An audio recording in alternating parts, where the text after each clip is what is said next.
چطوره؟ سلام. امروز من با ایشونم ببینم میخوایم میکاپ با چشم بسته انجام بدیم. داخل این پر روژ حمایت کنید. من به خاطر شما دارم پوستمو داغون میکنم. آماده ای؟ من برداشتم.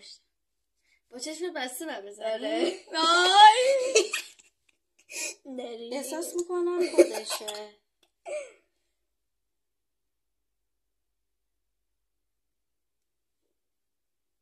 احساس میکنم خودشه. اگه روژی چیزی نباشه، برق لایت چیزی نباشه، یکم به لبم بزنم.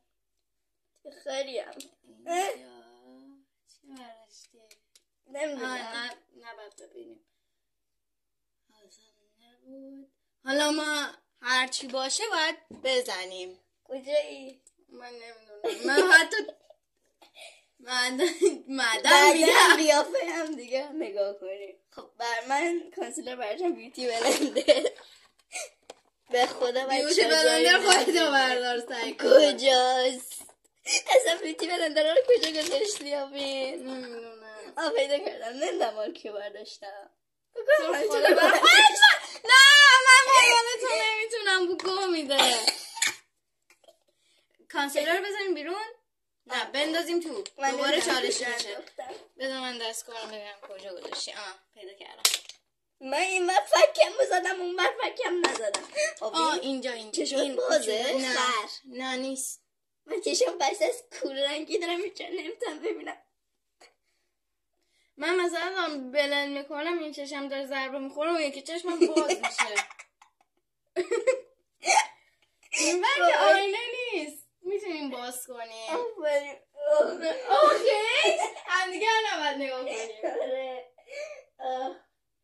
بیا برداشتم من. بیا من تمام نکردم. خاک سره. اصلا نمیدونم چجوری دارم بلند میکنم. سر با من بیا میبر. نگاه نکن منو. من چشم باز شد. منم چشم خاک بر سره. کانسیلر بود؟ باز شد بسته شد متوجه نشدم. خاک بر سره. سفید شدم. بوده برگرد. نه هنوز بلند نکردم. گاهی دارم میمیرم. کمک. بعد رو قیافه‌مون با خانه نمیرم.